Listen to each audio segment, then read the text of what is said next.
స్పైసీగా snacks 2 items చేసి చూపిస్తాను చూడండి. ముందు వేరుశనగ గుళ్ళు అరకే తీసుకున్నాను. ఇలాగ అరకే తీసుకోండి. ఇవి ఏంటంటే కొద్దిగా కళాయి వేసి ఆయిల్ వేసి కొంచెం దోరగా వేపండి.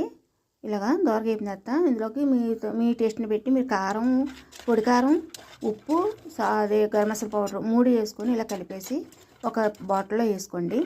ఇందులో కొద్దిగా కరివేపాకు కూడా వేయండి, వేపి బాగుంటుంది. అలాగే రెండోది జీడిపప్పు. ఇదండి ఇలాగా ఇంకా ఆయిల్ వేసి ఆపాలి, లేకపోతే బాగోదు. బ్లాక్ వస్తుంది మామూలుగా వేపితే, అందువల్ల అలాగే ఆపకూడదు. ఇలాగ కొద్దిగా ఆయిల్ వేయండి, లేదంటే ఆయిల్ పాడవుతుంది.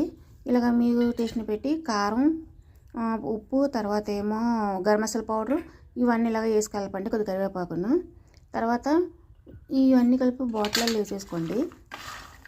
స్నాక్స్ కింద 4 గంటలు కావాలంటే తింటే బాగుంటుంది. తర్వాత మీకు ఏమైనా ఏ డిష్ అయినా కావాలనుకుంటే, ఏ రెసిపీ అయినా కావాలంటే మీరు కామెంట్ పెట్టండి, నేను చేసి పెడతాను. మీకు ఎవరికైనా ఏదైనా కావాలంటే ఇదిగోండి, చూసారా? ఇదిగోండి ఇలాగ వేసుకోవాలి. మా ఛానల్ ఫస్ట్ టైం చూసిన సబ్స్క్రైబ్ చేయండి. ఇదిగోండి ఇవి ఏంటంటే పొడిగా కొంచెం తీసి ఉంచాను. ఇలాగ నచ్చిన వాళ్ళు ఇలా తింటారు, అలా కారంగా కావాలనుకున్న కారంగా తింటారు. అందుకనేసి ఇలాగ 2 రకాలు తీసి పెట్టానండి.